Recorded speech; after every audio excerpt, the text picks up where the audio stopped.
welcome to Bullet Bill's Big Three. Yo, it's the news, baby. I'm your host, Baron Marth, and I'm joined, as always, by the man of the hour, Angry Link. How you doing, buddy? Starting like always, really. Just somewhat stumbling, and that's my cue. And I'm in. I wouldn't be any good on stage, I don't think. No. What? As in, just generally, like that's why. No, drop the mic. Yeah, walk off stage. Just my lack of interest and somewhat. Oh wait, yeah, that's me. What's going on here? Yeah. Oh right, we're doing something cool. Well, what we're doing specifically is the news, and specifically bounties. Hitting the bounties of the week. And first bounty, Link, what have you got? Atari coming back from the dead. With what game? Well, no, they're actually re-entering the hardware market, or they're preparing to. What novelty item? No, well, obviously they're releasing the... It's like a desk fan, USB desk fan. No. Well, obviously they're doing their little 2600 retro console, sort of a la NES Classic. Well, is it one of those cup warmers, USB cup warmers? No. No, they're actually going back into proper hardware, looking to launch what is being dubbed at the moment the Atari box. Really? Yeah, so there's no real other details at the moment, other than the Atari CEO Fred Shays-Nay. I assume that's how it's spelled. Good effort. Sorry. Heroic. He was talking to Newsbeat in an exclusive interview. Obviously, the age-old fabled games company is working on a new console. So, not really much in the way of details, other than it's going to be based on PC tech, but, duh. Yeah. Who's going to want to drop billions into making some proprietary emotion chip? Sony. I mean, they eventually learned, for fuck's sake. So we're using gelatinous chips. Yeah. We're just going to go quantum. Yeah. Fuck it, we're going to spend trillions. We'll go quantum, and it'll blow everything out of the water, but no one will know how to use it because they haven't got a quantum computer themselves. Yeah. So yeah, obviously going with the PC tech. I mean, I thought that Atari were dead. But this guy Fred, CEO Fred, or Fred the CEO. Oh yeah, Fred. Yeah, I know. Good old Fred. Fred. So obviously he bought the company back in 2013 after it filed for bankruptcy. Yeah, just picked it up on the cheap. And it seems that he's done a bit of an Alan Sugar and bought it on the cheap and a few licensing deals. Obviously it's featured in the new Blade Runner film. Right, so he bought it cheap, flogged it like a horse. Well, it's one of those, he's just licensed it out. He's not had to do anything himself. They've not really released any products other than, we can do one of those NES Classics, right? So like a flasher, he's bought it on the low with the coat closed and then jumped into public waving his bits around going, who wants my IP? Pretty much. Okay. Yeah, because obviously there was still a few that were worth, like people were, like Roller Coaster Tycoon, sorry. Yeah. That one, obviously, somewhat the PC one. I think that was obviously back in 2013, and that's what put them bankrupt. But then there's the cheap mobile ones, and it's just like, should we just knock out the original one onto Android? And iOS? All that stuff's just been completely roasted, done. But it gets them some cash, and now they're making a new console. Obviously, final design and release to be confirmed. Apparently, there's going to be soon. We're going to talk about it some more. But it could be interesting. I'd like to see an Atari Treehouse special. Well, I'm intrigued. If they're going PC tech, will they be going, like, obviously Steam we're talking about with the Steam boxes and the Steam OS. I mean, could you look at something that's just basically running DirectX, is it 11, the latest one? That just runs that and no Windows at all? So just literally, it's just a Steam client. Maybe, hopefully, because that would be interesting. Yeah, when you're just on a streaming box, that's when you've hit gaming. Well, that's it. I don't like. All I need is a TV to take the image. Thanks very much. The one reason to buy a console is so you don't have to deal with OS bollocks and having to, oh god, my configuration settings are wrong. That driver's not working. Which over a period of time dies like a pig. But the thing is, though, the thing with consoles, obviously, while it does happen on PC, most of the leaps and bounds you get from PC is, we've got a new tech, or here's this year's graphics card, so now we can actually push those settings. Whereas on consoles, it's, if we do this, we can use that, we can get this. I mean, and that, like and looking at Last of Us, it still looked great on the PS3. When you had the PS4 and all that out, and you're like, man, that's a fucking PS3 game, and that looks phenomenal. Yeah, you look at the Uncharted games and stuff like that, you're like, who cares what console we're on? Exactly. But back to the Atari. So it could be an interesting one. More so to come. Do you honestly think that a company that was in the market before and folded, like if Sega came back to the plate with hardware, would you have any belief in it actually working? Them becoming like a name, a player, a Basically, name in the game? I mean, that's why did that take that's somewhat of a bigger question, because it's a case of what the console going to offer. Because essentially, the Sega console is going to offer Sega IPs, and other than a small handful, is it enough for me to drop? We've talked about the Sega and their IPs, and how Sonic is still blue after the amount of whipping it's had, after the flogging of it over years. I have no idea. So I don't know. It's a case of once some more details come out and see what the console offers, and see if it is just a souped up. Maybe it's going to be the next. I can't remember what was it. The ST was the 2600, or was it the 4800? But I mean, we've seen consoles like Saturns and stuff like that just die a death, and they had traction at the time. Do you know what I mean? Yeah. It was like theirs to lose, and they did successfully that. I think that was a case of marketing and over a confidence. Look how quirky we can be with the controller. No, stop. So I don't know. The Dreamcast controller, remember that with that D-pad. The LCD. Oh no, that's quite a novel, quirky little idea. Like but it was poorly implemented because nobody else ever used it, other than Choo Choo Rocket and the Chows on Sonic Adventure. Yeah, but let's be honest. Do you really want to play a stripped down LCD game of it on a memory card in between getting to consoles? I never bought a Dreamcast. I see, there we go. Cool, well look, I'm shifting over to our next bounty and smoothly introducing myself. Well done, Mark. We've got... it's birthday time, celebration time. Now, as I pinged you earlier on, you knew I was going to bring it to the table. It's going to be my bounty. It's fucking sneakers, baby. It's Sonic sneakers. It's his birthday. It's his 26th, which is obviously the one that we all look to celebrate. Yeah. The big 26. The big 26 is a huge song and dance. And yeah, there's some clothing range updates for Sonic and his crew, or more specifically the followers. Apparently I'm a follower, because the second I saw these I was like, shit hot, I'm getting them. They're amazing. Fuck yeah, baby. Sonic sneakers, all red with a white band over the top. You saw them, man. Yeah. It just splish. I'm in like Flint. They're not too bad price-wise either, because you'd expect them to be something ridiculous like $120, but it worked out, I think it was about $60, $65. $68. Yeah. So it's not too bad. I mean, they're just red sneakers with a white band in a particular place. They're basically just, what do they call them? The sailing pumps. Espadrilles. Yeah, exactly. They just look like some really nice ones of those. I'm donning something similar right now. But there's one issue. There's only one shoe. I'd want both of them. There's only one thing about me. It's the buckle, the gold buckle. The what? The gold buckle. Because obviously Sonic's got that big stupid yellow buckle on his, and then you've got a little gold buckle. Well, you want a gold buckle on there? No, there is a gold buckle, and that's the only reason I wouldn't. No. I mean, they look cool and they're badass, but yeah, the gold buckle. Wait a minute. Wait, this needs checking. Did you not see it? Like, if you get your phone up, obviously you've got it up on your message, so yeah, there you go. See, little gold buckle, because it's not the big stupid plastic one that they've got on Sonic shoes.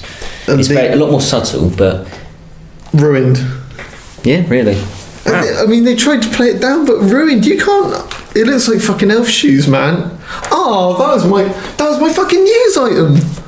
Oh well, sorry about that. Oh, I was so getting that they've got Sonic on the back. They had it in. I didn't see the buckle. That sucks balls. Can you take it off? Maybe you could break it off. You probably could. I would imagine it's probably easily done. Just make 10 snips. Actually, bollocks. What am I saying? You should just put a proper gold buckle on, just like the one on Sonic, like that. Go big or go home. Yeah, bling it up. Yeah. Just be like, pimp my sneakers. I'm sure that's just a case of because you could use the buckle to clip it on, couldn't you? How much is this thing going to cost me? All of this just to try and run really quickly. I'd have to wear it all blue. Yeah, I reckon. But unless they're going to make you run faster. But I would actually have to wear all blue one day and run around my local town. Did you go to go off topic? Someone's beat you to it. What? Someone's already beat you to it. Some guy was racing trains. Oh. He was actually going as he's running outside. Dun, dun, dun, dun, dun, dun. Okay. Brilliant. Amazing. Right. So my partially deflated bounty completed. Oh man, I can't believe it. The buckle on it. Such balls. We're going to shift on over to our bonus bounty. So bonus bounty time. This is where it's all up in the air, really. We bring a couple to the table and we decide beforehand who's got like the creme de la creme of news items. And well, that makes it sound somewhat better than it probably is. Yes. The better of the two. Yes.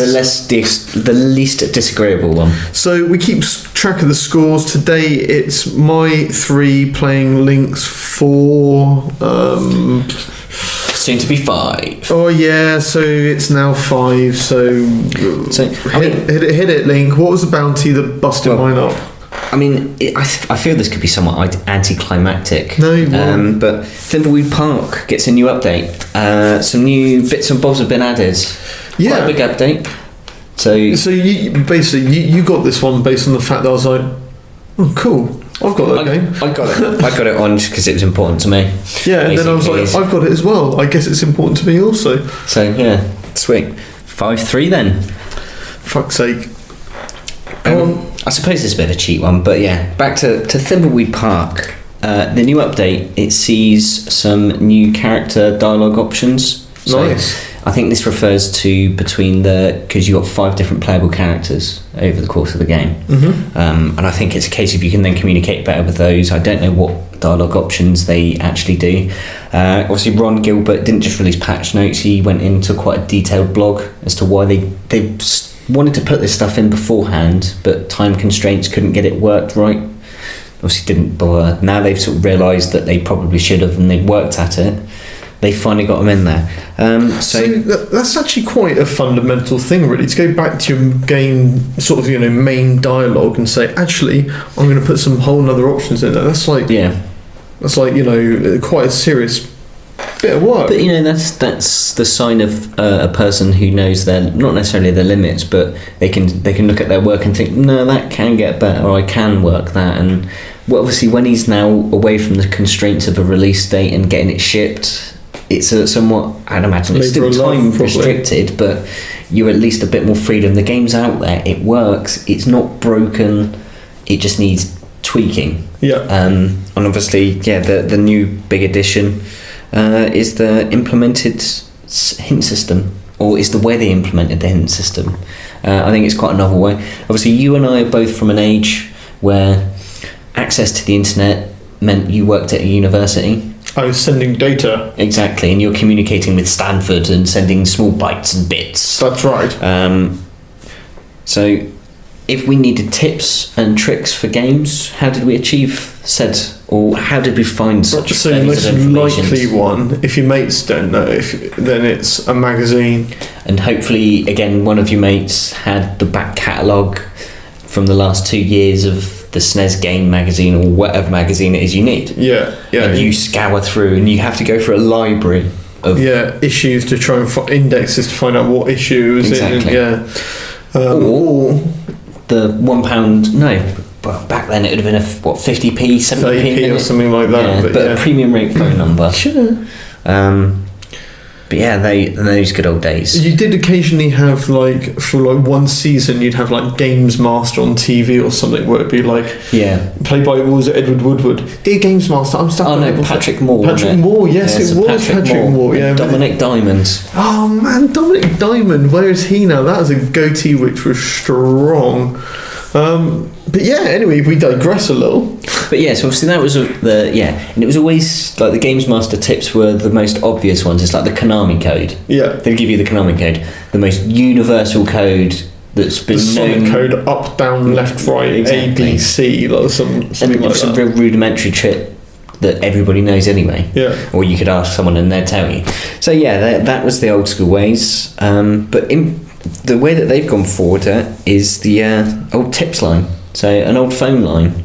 You go in game, obviously you get your free tips line, you dial the number, And if you've got a cell phone, one of the characters I think's got a cell phone. Yeah. Obviously the old brick thing because it's set in the 80s. Yeah, you can get tips from the game. Nice. And obviously, because it's all done in game, it can be really context sensitive, and they can. Again, it's not just telling you outright, oh right, you need to go here and use that with this on that. It's, I think, a bit more cryptic and a bit more riddlish. Sweet.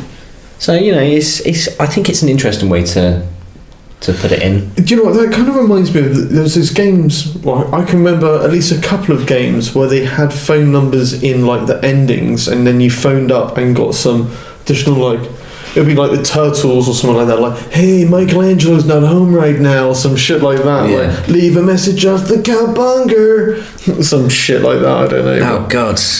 Amazing, love the idea though. I love the idea from a marketing and money making perspective. Yeah, spin. I mean, what a way to reward players by charging you more money. Wonderful. Exactly. Oh, such treachery. But no, I mean, I'm looking forward to getting back into this. I thinking of going for a third restart or second restart. So it would be the third playthrough. Effort. Well, obviously not playthrough, but a starting. But actually go right into the full flavour, full proper hardcore mode. Because I got a tips line. It's free in game. Yeah. So I can just keep phoning that. At least there'll be something I have to work out, just make it a bit easier for my dumbass brain. But, you know. I'm sure you can make it through. But you got to go full flavour, full rugged mode. You know that, yeah? Yeah. Well, I was going to play it through twice, and obviously do the casual mode first, and then move on to the hardcore mode. But now you got the cheats and Just hints and start it tips, straight then back why up not into just hardcore? straight Yeah. into hardcore, and that'll probably pick up the GGs on the easier normal mode. Yeah, usually probably does. will do, yeah. Right on, cool. So, obviously that with my glorious extension of the lead again. Yes, Leads you with the commisseratory roundup. Yeah, was that? I'm just looking. That leaves you at like 2 points ahead now, isn't it? It's like 3-5. Yeah. Or 5-3, I should say. 5-3 to the Angry Link. Right, okay, well let's hit the roundup bounties, and the one tip to the top of the chart and push slightly over the edge was Take-Two. There's been a kerfuffle, hasn't there? Yeah, well, Take-Two generally had the bit between their teeth for a while now, so Take-Two, the parent company of, if you like GTA, then you got them to thank, because they're behind it all, funding away with their big pots of cash. And even bigger these days. But yeah, they've said, you know what, actually, where we were going to take legal action against anybody who tries modding our shit, actually, we're generally not going to do it anymore. Well, wasn't it? Yeah, because it started off, they're going after people that are using these mod tools to make mod menus for online. Mm-hmm. They've always been cool, or Rockstar and Take-Two have always been cool with single player mods, haven't they? Obviously, it's where we see the Iron Man suits and the Hulkbusters and all that kind of stuff. But then, obviously, people have even used these in online. So they've basically just said, well, I'll tell you what, you can't play nice, then fuck you, lot of you, all of them gone. They basically just said, look, here's a dotted line, and that dotted line is, thou shalt not play online with hacked shit. That's kind of the rules. Yeah. And if then you play nice, they're cool, and if you're not, they were getting a bit... Well, obviously, Open 4, aggressive. wasn't it? Or Open GTA 4, wherever it was, they were ceased and desisted. A couple of others have been shut down, but they actually were mod menu mods though. When you return to GTA for the Gunrunner update, you will find that you're greeted by a, hey, welcome, and if you cheat, we will fuck your shit up. Yeah, I saw that because I have already updated and gone and had a look and got my. It was like, here's 250 grand. I was like, well, that's not going to last long. Nope. The 700k that I got didn't. Yeah. For real. Cool. Look, shifting on. Guess who's having a little birthday? We talked about Sonic, but guess who else? Oh, it's the 64. N64. It can finally drink in America. Yeah, exactly. You can now look at it. So now it's actually able to enjoy the beers that were spilt over it at many college dorms around America. Exactly. I want to see absolutely shit-faced N64s face down in ditches outside of bars for the next week or so. Happy birthday, N64. I did see a really good one. Happy birthday. Someone made a Switch dock out of a 64. That was cool. Nice. See, that's what Nintendo need to do. If they're going to charge you 80 quid for a Switch dock, make it look like something cool. Yeah, do Like, I something. would buy a SNES Switch dock. Yeah, put some style in that motherfucker. But if it actually was, like I say, a SNES, and you plug the Switch in, yeah, 80 quid, fine. That's cool, that's manufactured. Get that shit popping. Yeah. I want it bouncing. There's I the want news. it underlined. There's some fucking news right there for you. Whammy, take it. Preemptive. So, also, we've got a little bit of Call of Duty have said that they're going to do Modern Warfare Remastered. Well, it's not that Activision have, it's the packaging's leaked, isn't it? Yeah, It's the retail, it's like the Assassin's Creed. What Assassin's Creed? Yeah. This one, the pre-order one that you've got out. I'm not sure how I feel about this. Anyway, I'll use this for another day. I'm thinking that's a potential. Yeah, so it's not right. This could turn. So let's move on. Titanfall 2. Yes, new DLC, or more specifically, the sixth. Sixth bit of DLC, and free. The War Games, as it's been entitled. Is it new mode, or any major details? Couple of new maps, so which is always great. New maps for free. I like that. Specifically, by the way, 27th of June next Tuesday, so only just round the corner. But yeah, so they have added a little bit of a game-changing mechanic in there, because what they're doing is they're giving the pilot an extra gun or an extra slot. So it's now like tri weapons or 3 weapons. Yeah. So that's quite a tasty little way of going about it. Some new executions, or a new execution specifically called shadowboxing. So you've got to smash out 20 pilot kills whilst using the hollow pilot, apparently having it active. If you've got him on the go, get your 20 kills, and whammy, you unlock shadowboxing. Oh. Yeah, so a bit of mashing. Do you know what? I've got Titanfall 2. I don't play it. No, I think that one had the unfortunate thing is if it was just released at a poor time of year. I think they really got that wrong. You bought Battlefield. Yeah. You smashed through Battlefield, and then they said, "Oh, don't forget Titanfall." Like Titan what? Battlefield. Yeah, Battlefield. Oh yeah, Titanfall. That looks great. Yeah, I've got that. I should play that. Battlefield. And if you think January, February of this year, just before the Switch comes out, you're like, no, there's nothing really come out. What can I get? Do you know what? Titanfall 2. I really like the first one, and this one's got single player. I'll give that a crack. There's 3 games which are eating away at me as major titles at the back of my head that I haven't played. Right, Horizon. One which is a maybe. Horizon.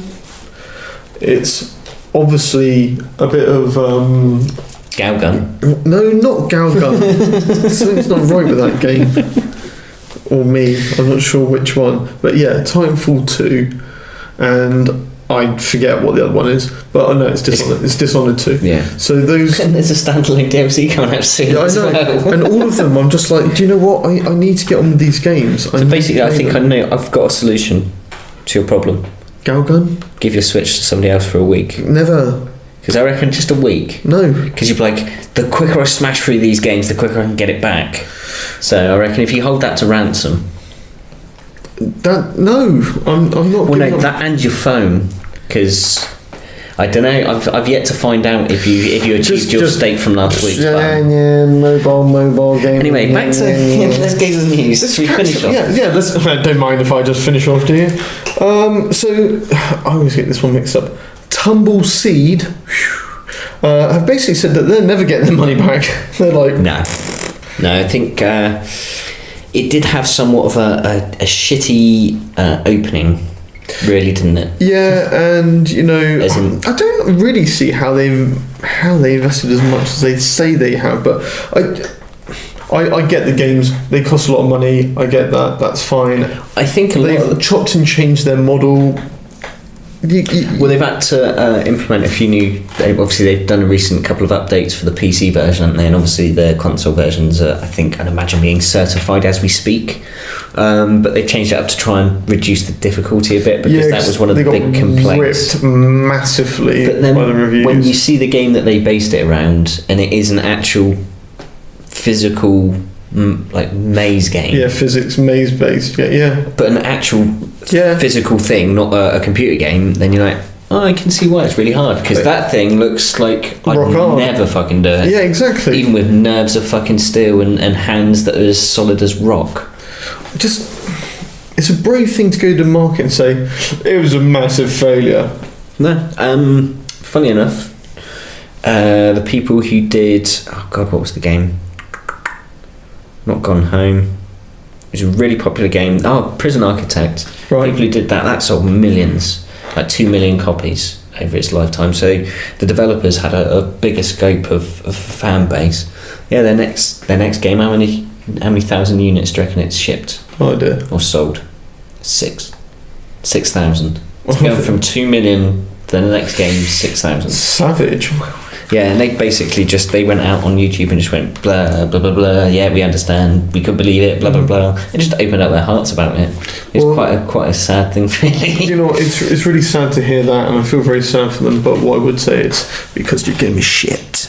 That would be why. That's the main reason why I didn't sell. Anyway, shifting on. So I always get the name of this wrong. So apologies for people who know how to say this properly and hear this, but Machinarium is where I'm going with this one. I thought it was Machinarium. You could say Machinarium, or you could go Machinarium, or you could go all sorts. But I've gone Machinarium, Machinarium. Who knows? Either which way, that beloved, beautiful art style of a game. People who did Samrost. Yeah, exactly. Another one I can't pronounce. Just a very beloved game. It's getting an update. So back in the day, it was all done in JavaScript. Flash, yeah. Sorry, Flash. Yeah, it was Flash, and it didn't scale. Didn't scale very well. No, I mean it looked brilliant to port. But yeah, you'd always have to, obviously, especially on PC, it'd always be in a window. You'd never do flash full screen, or it was really, like you said, it was always limited to its resolution. So if you had a super duper 1440 screen, then it would always look shit. Yeah. So I mean, they've basically done a little bit of an upgrade on the back engine. They said, you know what, we're just going to throw it away, do something different. It's actually a proprietary, like you say, a proper game engine. DirectX, amazing. So I mean, that means, so what does it mean? This is the bit where I couldn't work out. HD remaster. Well, yeah, but I was listening to it and I was thinking, well, this game is everywhere already. Yeah. Do you really want to be worrying about it on something you've already ported everywhere? Switch. There's no Switch. Yeah, but I don't need to buy it for like the 8th time. I just don't need that. Don't need it in my life. GTA! Yes, there's since Gunrunner's update, people have been sniffing around, nosing through the code. Yeah, I've obviously dipped my toe into this story a couple of times to sort of over the years, a few little bits and bobs and other theories of Spawn. So Mount Chiliad is just a hot topic in GTA world for shit that's gone on. Is there bodies there? Is there ghosts? Yes, there is. Is there a jetpack there? Is there a jetpack there? You know, aliens. Yeah, there's images of temples with some sort of egg drawing. People have found said egg now. Yes. In the recent update. Yeah, obviously you've got people that go through and mine the code and literally sniffers, look for just little differences in code, and they've found some new code snippets. Indeed. Which refer to scripted events, which obviously, and the triggers that start those events. And I think it was all based around an egg. They found an image of an egg and a base. Yeah. Well, it was all around Zancudo, wasn't it? Yep. And it was a crashed spaceship as well, not a flying one. So but let's just remember what it was to get the spaceship last time. We ended up building like a buggy with a load of fucking Christmas lights hanging over the side of it. Man, I was bitter over that shit. It's better than the submarine one. Yeah. Where you get like $10 or something, isn't it? Or what about the famous Sasquatch, which just wasn't there, and finally closed out in Red Dead. Amazing. Anyway, cool. So look, final bit of news, the final little bounty of the week. Switch 3.0 update. It's out there and it's doing stuff. But not cloud saves. which is what everyone was clamouring for. Yeah. I mean, although I did watch somebody say, yeah, but look, they've also sort of allowed you to do your sort of visual impairment options as well. And they're like, so you can get this cool colour. And then it was just sort of Zelda in like negative image and stuff. Yeah, it's for colourblind options and stuff I always like thought that. it had that. I mean, I know the 3DS has always had, all the other ones have had it. I assumed it was already on there. But do you know what? I think it's great and they should have it on there, but I actually think it should have already been on there, and I don't give a flying fuck that they're adding it to it now because I don't actually suffer from that issue, but for the it should have been on there beforehand. But it allows, it's good that they're trying to accommodate as many markets and demographics. It should be there beforehand. It should be like standard shit for them to do. They know they should be doing it. It's also YouTube and Netflix support as well. That's now come aboard. Was it? I think the only real new addition that shouldn't, or that it might have actually took some work, was the ability to find your Joy-Cons by making them rumble. You can find your Joy-Cons, you can find your friends. So via Wii U and 3DS as well. So they've now gone, hey, you do have other consoles, and you may have known somebody on there, and we recognise we make it really, really, really difficult for you to find them. So we probably assume. Well, we thought you might want to actually be able to speak to those people still. I feel like trying to stay connected with people on the Nintendo network is like cliffhanger. Like you're hanging from a rope. You're like the third sausage down. So like, if I can just get my Switch back to my 3DS, which I then linked with my Wii, then I can find all my friends again, and then I'll be all right. I still think of it. They've moved on from telegrams, so they're not restricted by wires anymore. But they are like basic sort of. Is it old Moscone? The original radio is like, oh wait a minute, we can bounce radio frequencies off the ionosphere. No, honestly, and it's that sort of very early stages of radio waves. No, with my Nintendo accounts, I generally feel like I'm always still trying to touch like the fingertip or the toe of the last console, because there's like my ambassador pass, because I was stupid enough to buy like the first 3DS before they updated it shortly after. There's like my all my backwards compatible stuff from the Wii, but I want to be able to play on the Wii U emulator, which is on just like it's like I always feel like I'm trying to which generation am I in when I'm playing Nintendo stuff? I'm playing an 8-bit game on the Wii. No, it's the Wii U emulating that. I think we're descending into a beef or potential for it. I love myself. I'm gonna take this opportunity to shut this down. There's an update. That's what we need to know. Yeah, it's introduced by their endearing avatar. Is it Amelia N? Yeah, I mean that's quite a sweet, as opposed to just a boring list of patch notes. She sort of happily chats you through them. Hey, so that's nice. Yeah, look what we've done. Yeah, gravy. Look, there it is, folks. But cloud saves, that's what everyone needs. Yeah, that's one thing. It's to be able to get your saves off, or at least be able to save them to the SD card. Indeed, yeah. Can we just share the love, or I don't know, give us our basic rights? Yeah, basic rights. Amazing. Wrapping it for another week, folks. Another dime, another dollar, another bill paid. What? There's dollars? This is the first I've heard of these. Awkward times. Look, you know what to do. If you like what you heard, if you like the honey we be dropping into your ears, then please show some like, show some love, subscribe below. Go check out the other podcasts. They're all gravy and you'll love them. But until next time, from Angry Link, it is adios. And from me, well, I guess I'm out, so peace.